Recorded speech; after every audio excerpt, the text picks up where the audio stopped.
नमस्कार दोस्तों, मैं जितेश कौशिक एक बार फिर स्वागत करता हूं आपके अपने YouTube channel public reaction TV पर। तो कैसे आप सभी, उम्मीद करता हूं बढ़िया ही होंगे।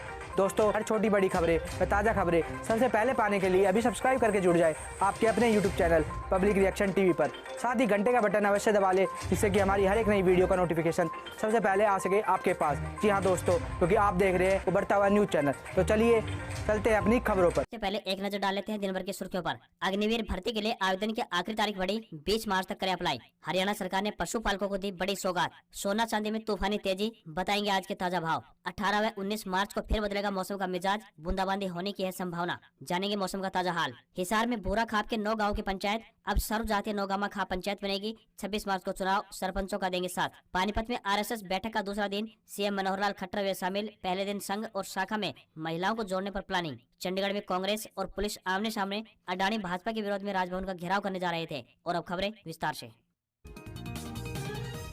मौसम अपडेट। 18 व 19 मार्च को फिर बदलेगा मौसम का मिजाज, बूंदाबांदी होने में तेज हवाएं चलने की संभावना। हिसार स्थित चौधरी चरण सिंह हरियाणा कृषि विश्वविद्यालय के मौसम विभाग के अनुसार अगले एक सप्ताह तक मौसम परिवर्तनशील रहेगा। 18 व 19 मार्च को मौसम में बदलाव आएगा। पश्चिमी विक्षोभ के चलते मौसम में आसमान में बादलों का प्रभाव रहेगा। हल्की बारिश के आसार भी बनेंगे। बादलों के कारण रात के तापमान में मामूली बढ़ोतरी हो सकती है। वहीं 16 मार्च तक मौसम शुष्क बना रहेगा। 18 व 19 मार्च को पश्चिमी विक्षोभ सक्रिय होगा। इन 2 दिन में प्रदेश के अधिकतर हिस्सों में बादलों का प्रभाव जारी रहेगा। कुछ एक जगह बूंदाबांदी होने में तेज हवाएं चलने की संभावना जताई गई है, जिस कारण दिन का तापमान 32 डिग्री सेल्सियस के आसपास रहने की उम्मीद जताई गई है।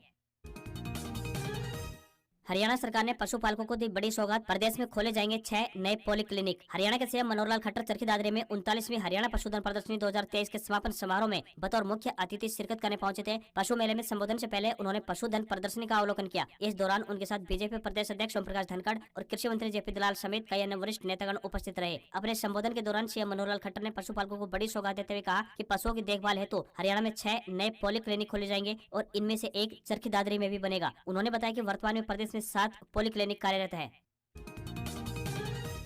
हरियाणा विधानसभा के बजट सत्र के दूसरे चरण की तैयारी शुरू, इन मुद्दों पर होगी बहस। हरियाणा विधानसभा के बजट सत्र के दूसरे चरण की तैयारी शुरू हो गई है। 17 मार्च से शुरू होने जा रहे सत्र को लेकर 17 मार्च से शुरू हो रहे सत्र को लेकर सभी पार्टियों ने अपनी अपनी तैयारियां शुरू कर दी है। कांग्रेस और इनेलो ने राज्य के ज्वलंत मुद्दों पर सरकार को घेरने की रणनीति बना ली है, तो वहीं सत्ता पक्ष ने आरोपों का मुकाबला करने के लिए पूरा खाका तैयार कर लिया है। पहले की तरह 17 मार्च को भी सदन में जोरदार हंगामे के आसार है। ई टेंडरिंग, सरपंचों पर लाठीचार्ज के मुद्दे पर कांग्रेस और इनेलो सरकार पर निशाना साधेगी, तो वहीं 17 मार्च से शुरू होने जा रहे सत्र में बजट अनुमान पर भी चर्चा होगी और राज्य पर बढ़ते खर्च को लेकर हंगामा हो सकता है। 18 और 19 मार्च को अवकाश रहेगा, जबकि 20 मार्च को मुख्यमंत्री मनोहर लाल खट्टर बतौर वित्त मंत्री बजट पर अपना जवाब देंगे।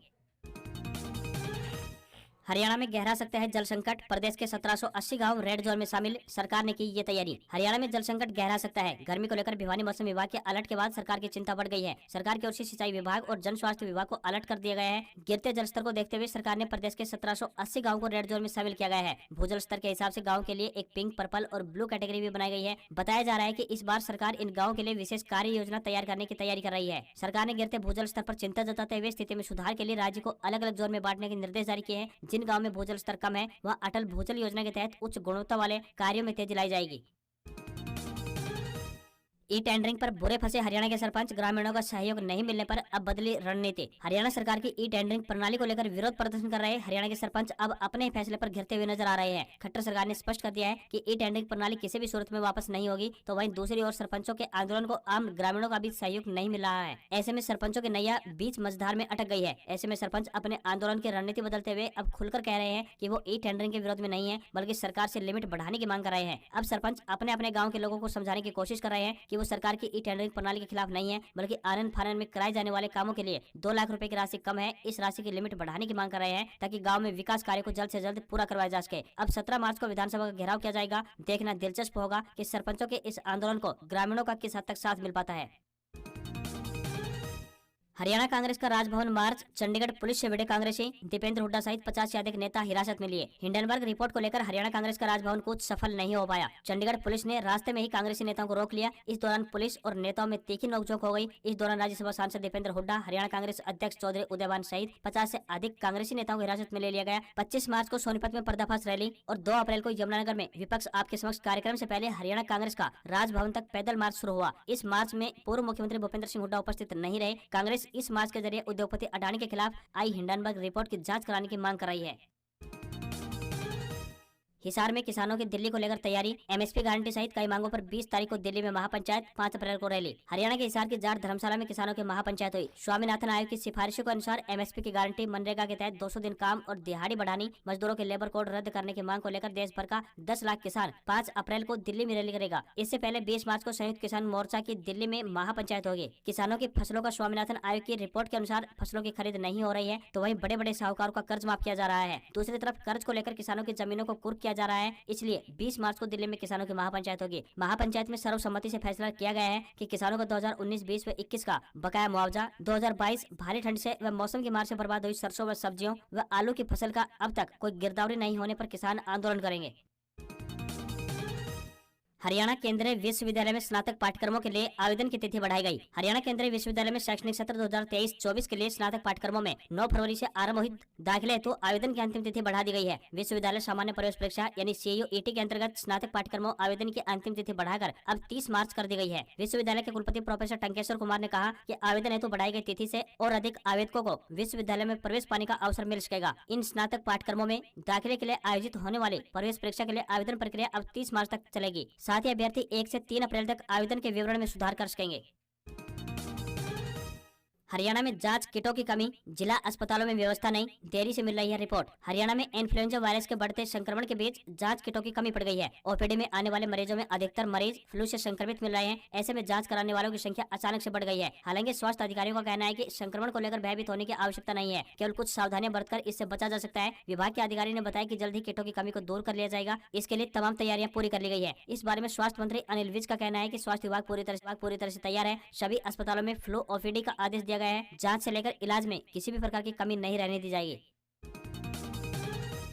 कुश्ती विवाद, अकेले पड़ते दिखाई दे रहे हैं बजरंग और विनेश फोगाट। कई पहलवानों ने एशियन चैंपियनशिप के लिए दिया ट्रायल। भारतीय कुश्ती संघ के अध्यक्ष सांसद ब्रजभूषण शरण सिंह पर गंभीर आरोप लगाने के मामले में शुरू हुई लड़ाई में अब ओलंपियन बजरंग पुनिया और विनेश फोगाट अकेले पड़ते नजर आ रहे हैं। इस लड़ाई में अब तक साथ रहे कई पहलवानों ने प्रतियोगिताओं के बहिष्कार की बात कहने के बाद एशियन चैंपियनशिप के लिए ट्रायल देकर देश के लिए अपना चयन करा लिया है। दिल्ली के जंतर मंतर पर पहलवान बजरंग पुनिया, रवि दहिया, विनेश फोगाट, साक्षी मलिक, अंशु मलिक, सरिता मोर, सोनम मलिक, दीपक पुनिया समेत कई अन्य पहलवानों ने जनवरी के अंतिम सप्ताह में धरना दिया था। पहलवानों ने भारतीय कुश्ती संघ के अध्यक्ष व सांसद ब्रजभूषण शरण सिंह पर कई गंभीर आरोप लगाए थे। वहीं पहलवानों ने कहा था कि जब तक उन्हें न्याय नहीं मिल जाता तब तक वे किसी भी अंतर्राष्ट्रीय प्रतियोगिता व ट्रायल में भाग नहीं लेंगे। अब 10 व 11 मार्च को एशियन चैंपियनशिप के लिए दिल्ली में ट्रायल में सिर्फ बजरंग पुनिया और विनेश फोगाट नहीं पहुंचे। अन्य पहलवानों ने ट्रायल दिया और वह टीम भारतीय दल में शामिल हो गए। दूसरों के लिए शुरू की गई लड़ाई में अब बजरंग पुनिया और विनेश अकेले पड़ते दिख रहे हैं। विनेश फोगाट ने बताया कि वे 20 मार्च तक मंत्रालय के फैसले का इंतजार करेंगे। अगर तब तक उनके साथ न्याय नहीं हुआ तो वह दोबारा से जंतर मंतर पर धरने पर बैठने से पीछे नहीं हटेंगे। साथ ही पुलिस को साक्ष्य देकर मुकदमा दर्ज कराएंगे।